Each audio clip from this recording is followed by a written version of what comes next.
Welcome to the Rediscovery channel. This is the channel where I and my good friend Stilgar take turns coming up with topics from history that the other person usually doesn't know what it's going to be. And today, what I want to do is talk about the Muslim conquest of Northwest Africa, also known as the Maghreb. And this is kind of part two of my series after the Muslim conquest of Egypt. And again, this was requested by a user. Originally, I was going to do it in one video, but it's just too much. So I'm going to ask Stilgar, do you know anything? What do you know about the Muslim conquest of the Maghreb? I know very little, except that we have a lot of people from the Maghreb living in my country, in the Netherlands, and I think most of them are of the non. So they're Moroccans, a lot of them, and I guess most of them are of the non-Arab parts of Morocco, which I think are part of the original inhabitants of those regions. Yes, that's right. Like everything west of Egypt and the top half of the Sahara, or maybe less than the top half, but along the coast, going as far as Morocco, all of the original people there were Berbers, and the Guanches were the farthest out settlement of Berbers, which we talked about in an earlier video. They were also Berbers. So I'm just out of curiosity, those people that that are in your country, do you ever talk to them? Like, have they ever told you what they think about Arabs or Islam? No, to be honest, I haven't asked. And the ones I've met, I think they were all Muslim. So Yeah. even though they were Berbers, and I think they didn't speak Arab except for some basic Arab maybe, and then at home I think they speak the Berber language. But yeah, I haven't asked. You should ask about that. So actually, there's still large enclaves of people in North Africa today that don't speak Arabic as their first language, but in some places, the government is trying to put pressure on them to kind of Arabize and assimilate. So at any rate, let's begin my I topic. do know one thing is that they're Mhm. even though they're born here, they're kids. They have to pick a name, which I think is an Arabic name for their kids, which has been approved by the Moroccan government, or otherwise they won't be able to get a passport. So I heard about that before, where they try and forbid them from using their traditional naming conventions. So yeah, what I want to do is talk about the conquest of the Maghreb, which will also include the conquest of Carthage. Um, and to begin with, of course, if you go on to the internet, you can look up images of Carthage and see the ruins there. So just to be clear, the ruins of Carthage that you see today is not the original Phoenician colony for the most part, that colony that gave the Romans such a hard time. The Romans, they destroyed the original Carthage, but then they inhabited it and rebuilt it. So the ruins you see are of the Roman Carthage, which was in the same site as the original city, but not built by the original civilization. So in 647, the Arabs make their first attempt to conquer the Maghreb and Carthage, which is still under Byzantine control. And the Byzantine holdings in North Africa were referred to as the Exarchate of Africa. And this is, of course, after they've already lost Egypt. So the Byzantine governor is Count Gregory the Patrician, and he's stationed in Carthage. And he is killed in the Battle of Sufetula in 647, fighting against the Arabs. His successor pays a tribute to get the Arabs to leave. He just decides to pay them off rather than fighting. So, and again, we talked about this a little bit in my last topic. The Arabs, they don't really have much in the way of siegecraft. And the way that they usually will get into these heavily fortified cities is either by getting someone on the inside to open the gates or by scaling the walls. And they also don't really have a navy yet either. That will come later. So they're actually at quite a few serious disadvantages in terms of technology, but they're helped by the Byzantines being disorganized and incompetent and fighting among themselves.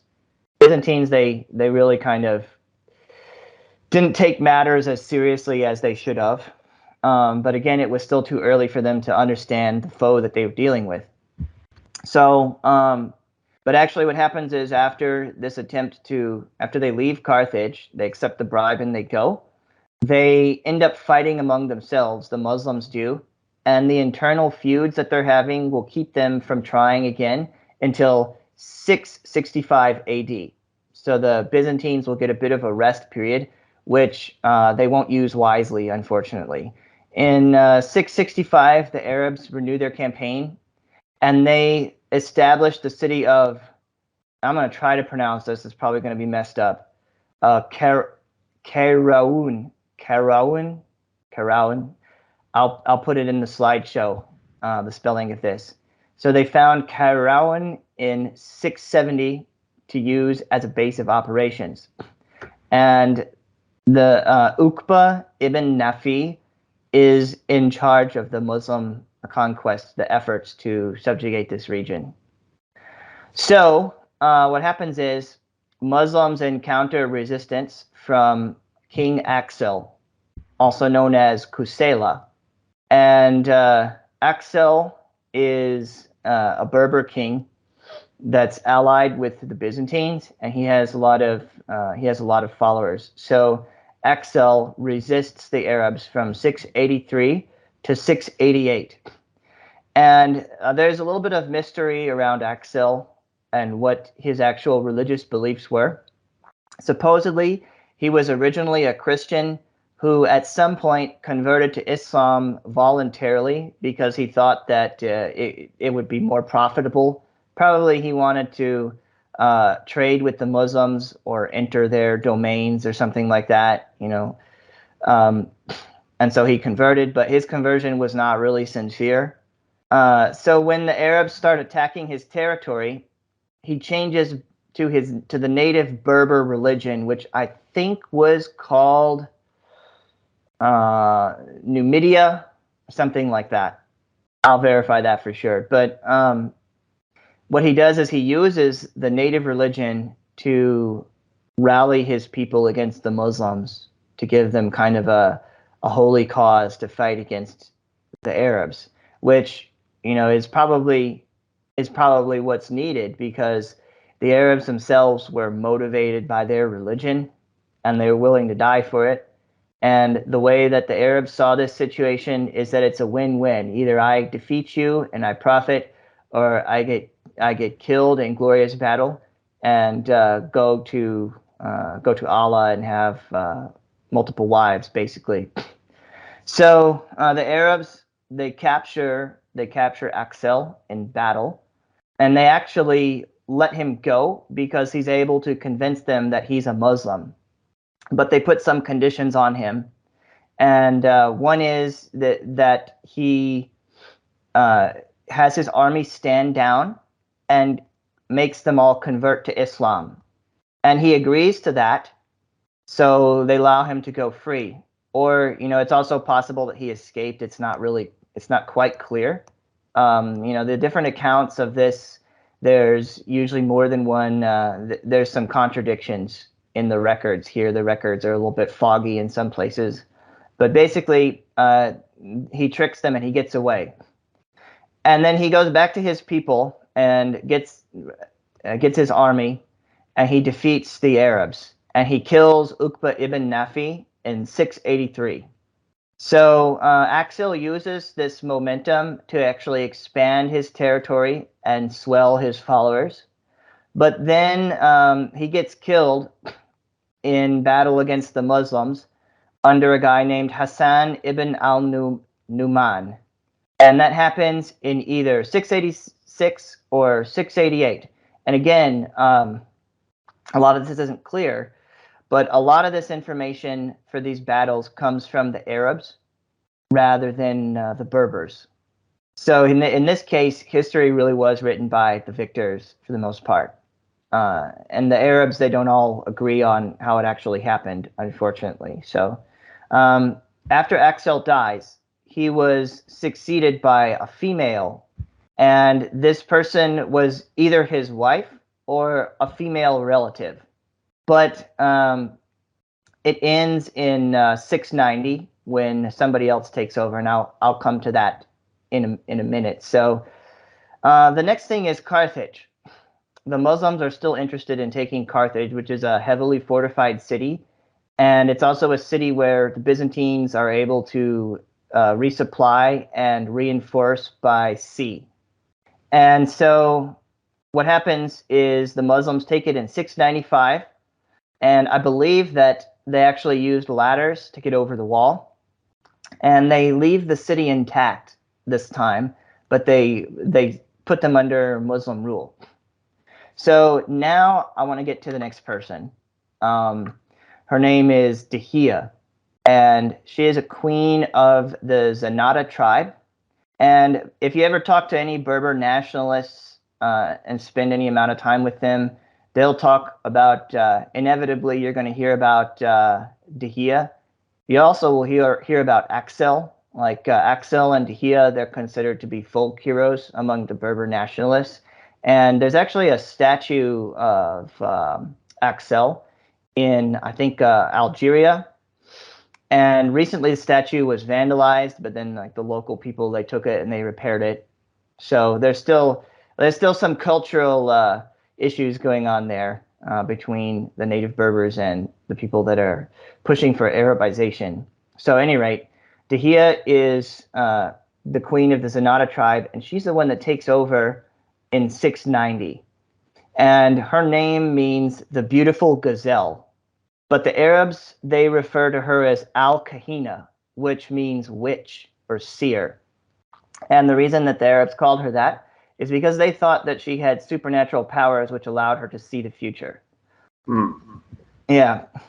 And she is either the daughter or the niece of King Aksel, and she fought with his armies in the 680s. So she was with the troops fighting alongside of them during the time when Aksel was fighting against the Arabs. So she had some war experience to begin with. And she is described as being very tall and great of hair.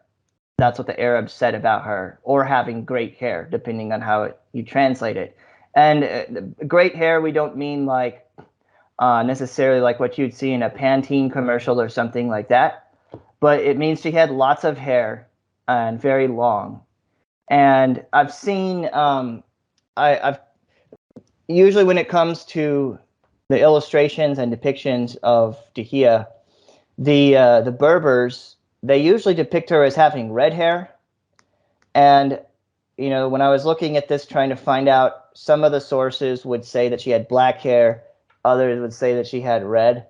So I think in this case, I would defer to the Berbers themselves and assume that, yes, it was probably red. And when I was reading about her, I was thinking she's probably the closest thing in real life you would see to like a 90s, epic 90s female Marvel character, like kind of reminded me of Medusa. Not Medusa from like Greek mythology with the snakes, but Medusa from Marvel Comics with the the Inhumans. Have you seen who I'm talking about? The character I'm talking about? I do not. No, not so much. Not a Marvel fan. Okay, that's fine. But yeah, they were more a more obscure group, anyways. But there's this female character that she's got really long hair and she's really tall. And then one of her powers is she moves her hair around and grabs things with it. Kind of cool. That's what I was thinking about when I read the descriptions of her. I'm like, wow, this is like a 90s Marvel character. So at any rate, Dihia defeats Hassan in their first battle, and she forces him to retreat, and the date of this is unknown. So Hassan, when he withdraws, he comes back to Carthage, and he finds that the Byzantines have retaken the city. And of course, the people of Carthage, they didn't put up any fight. They just welcomed the Byzantines back. And the Byzantines, they didn't really make serious efforts to kind of defend and consolidate the territory. They just kind of came there and hung out. And so Hassan, he sacks Carthage in 698. Oh wait, sorry, hold on. Yeah, 698. And this time the Arabs are going to rip it to pieces. So they don't want it to ever be a threat again. So they tear down the walls and they destroy the harbor and they wreck most of the city. And it becomes like a minor and less significant place, a less significant habitation. So after that, he tries to attack Dahiya's people again, but again he's defeated, and he has to retreat all the way back to Libya or Egypt, back to the old Muslim territory that was conquered by the Rashidun Caliphate. So Dahiya was able to anticipate enemy troop movements and respond to them in advance. And this is why the Arabs thought that she was a witch, because they would come up with a strategy and they would go someplace, and basically the Berbers would be there waiting for them and they would lose a lot of their battles with them. And so Dahiya, she either knew or anticipated where the enemies would come from and how they would be reinforced and how they would be arranged. So the Arabs, of course, they thought this was supernatural, that she sees the future. Probably she was just a very good strategist with high IQ. And probably, like, if she was alive today, I imagine that she would probably beat you and me in chess because of her grip on strategy. But I guess what it was is the Muslims, in Islamic cultures, they don't allow women to have any positions of power.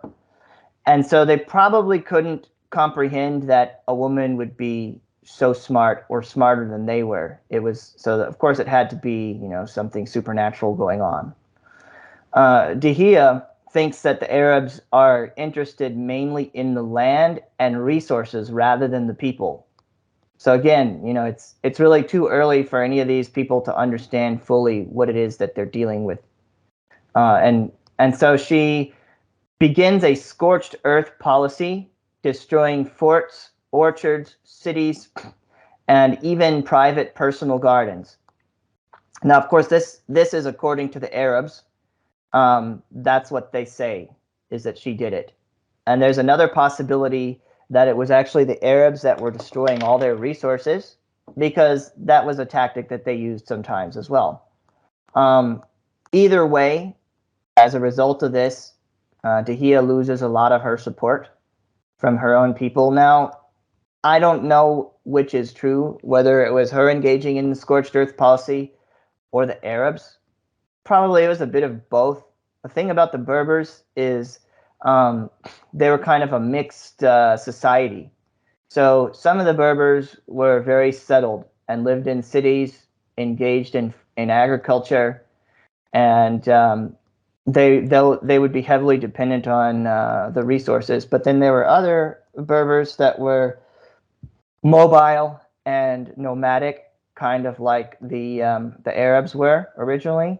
So it's entirely possible that Kahina was from one of those groups that was more mobile, and she could have thought that, hey, we really don't need these cities. We can just move around. That's what I've been doing my whole life. So it's okay to wreck this stuff. The Arabs won't be able to use it. So because of that, I kind of think that she probably was the one that destroyed this stuff, because if she was from one of the nomadic groups, she wouldn't have seen a need for it herself. But having stuff like that would be something that the Arabs could use and live off of the land as they were progressing with their invasion. But it's not certain either way, this matter. That's just my speculation. So she loses support, and she is defeated in either 702 or 705 by a much larger Arab army. And supposedly, they find her body in the field of battle, and her hand is still hanging onto the sword.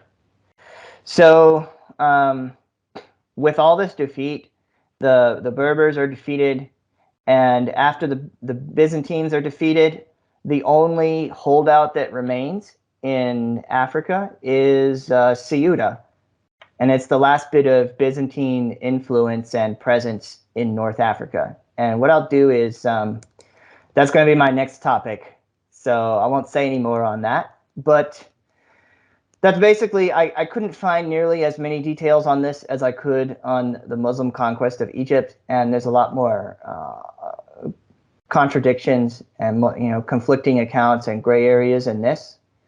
So, at any rate, that's all I've got. I don't know if you have any questions or want to add anything. No, it's a good, interesting story. Didn't know much about it at all, so it's good information and interesting characters. So yeah, it's interesting to see. I'd like to visit, I guess, Morocco sometime and get a better glimpse, because the only site or visits, what I've seen of Morocco is of the people living here. And I have heard that Morocco has recently been getting more religious, or more, how do you call it, more fervent in their Islamic religion as of most of the world. So before, I think they were more secular, also because of the French occupation there. But that's quickly changing now, I think, due to a lot of investments into religious education and mosques coming from places like Saudi Arabia and such, and Qatar and other places. So it is radicalizing, I think. So yeah, I'd love to go there sometime, and get a first look. And I was looking up some red-headed Moroccan people, and apparently the princess of Morocco is a redhead. Yeah, So, yeah, they have red hair in their gene pools in significant proportions. Berbers that are not mixed with anything else. Like today, you have people that are part Arab and also some that are mixed with Black Africans. But those that are unmixed, they look very similar to us in terms of their facial features and color scheme. Of course, their traditional attire is quite different, and it's weird that they do look a lot like us, but they're actually not part of the Indo-European group, and they're not related to us either genetically or linguistically. So it's just a coincidence that they look like that, and when you think about where they live, because that place is a desert, it makes it even more strange because like I don't know about you, but I don't like deserts. I really don't. Like the last time when I go there, I sunburn very quickly, and driving through deserts, if I spend a lot of time there, my nose starts to bleed. So, but it is interesting that they live there, and it also shows that the physical appearance of people doesn't always really correlate with the environment. Sometimes you just have people living there because that's where they live, and they just adapt using their still suits. still suits. Yeah, as a redhead in the desert. The reason was because I was looking into the genealogy of the Berbers. So that's, but apparently the people that's like from a DNA perspective are like, I think, over 90% Berber. Like the amount of Arab genetic influence on the region, at least in Morocco, but I think also Tunisia and Algeria is very small, very limited.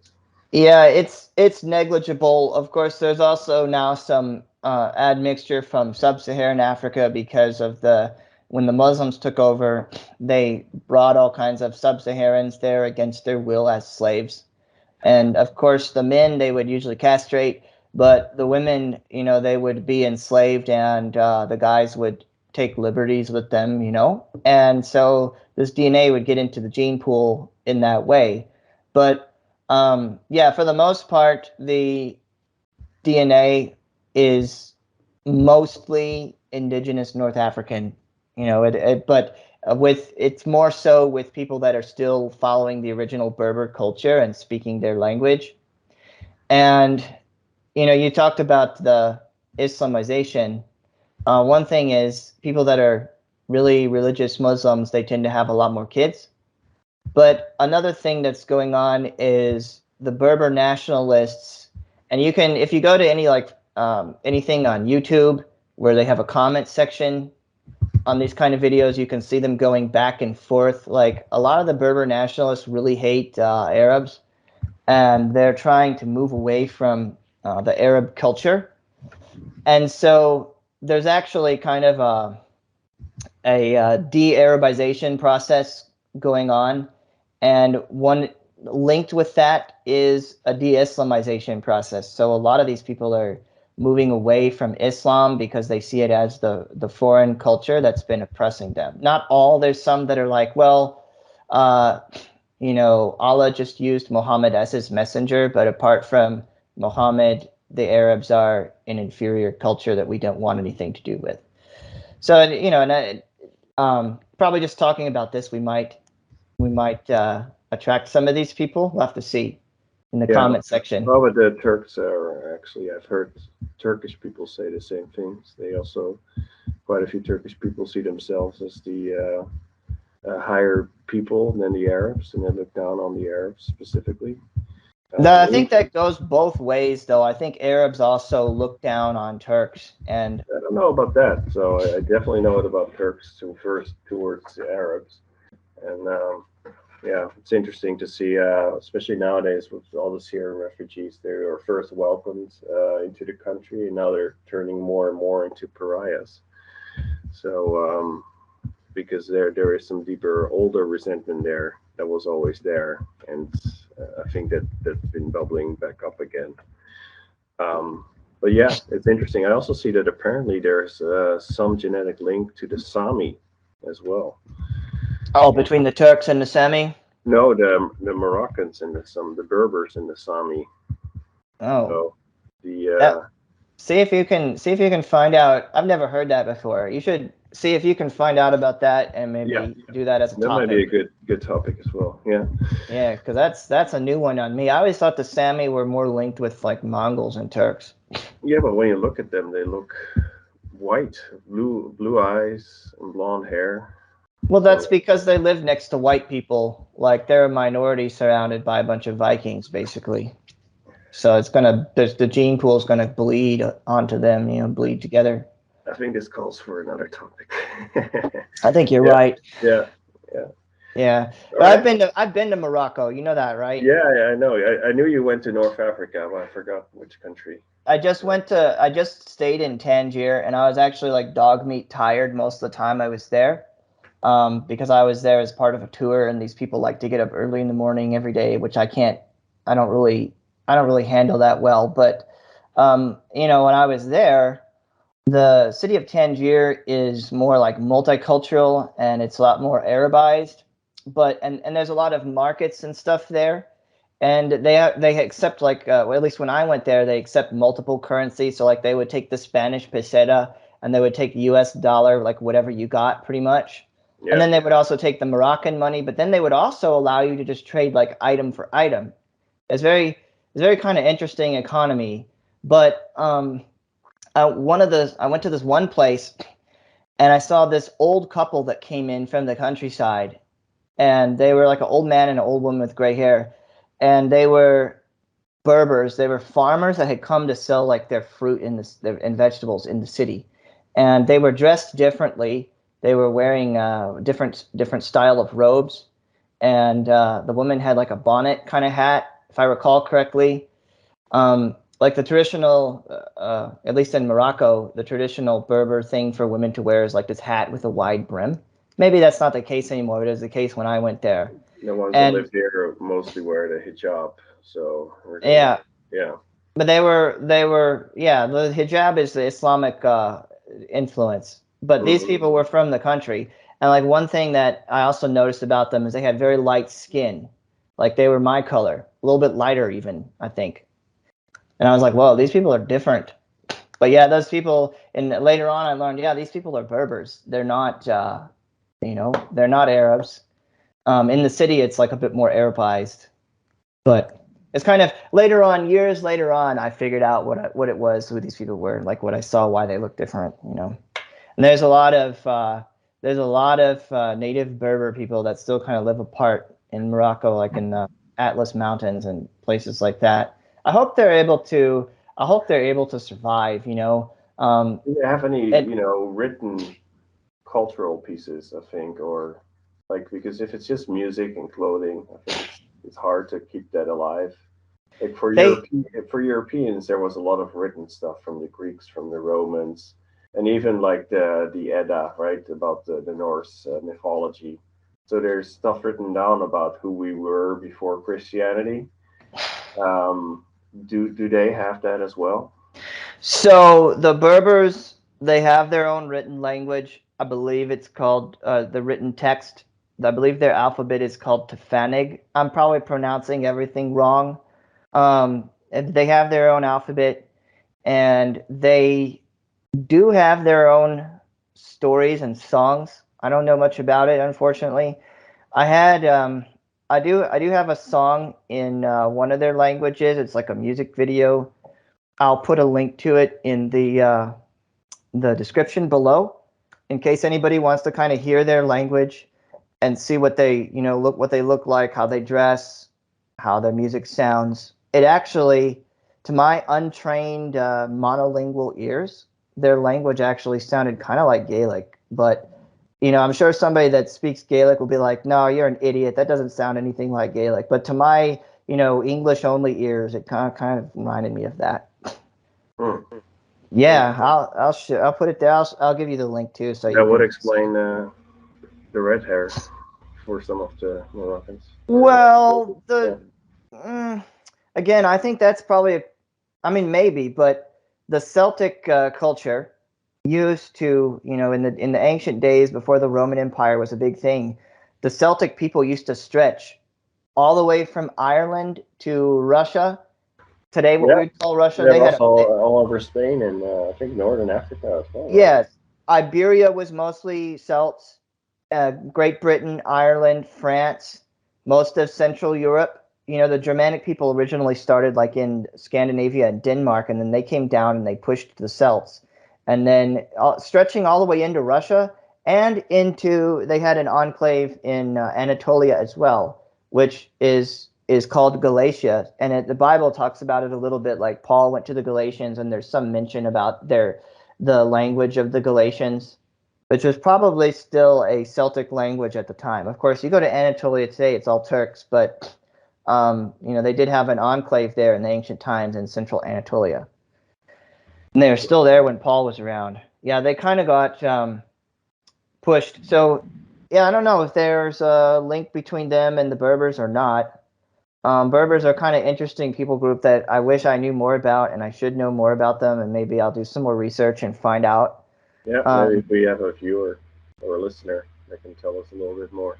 Yeah, if we have any Berber nationalists, do give us your feedback.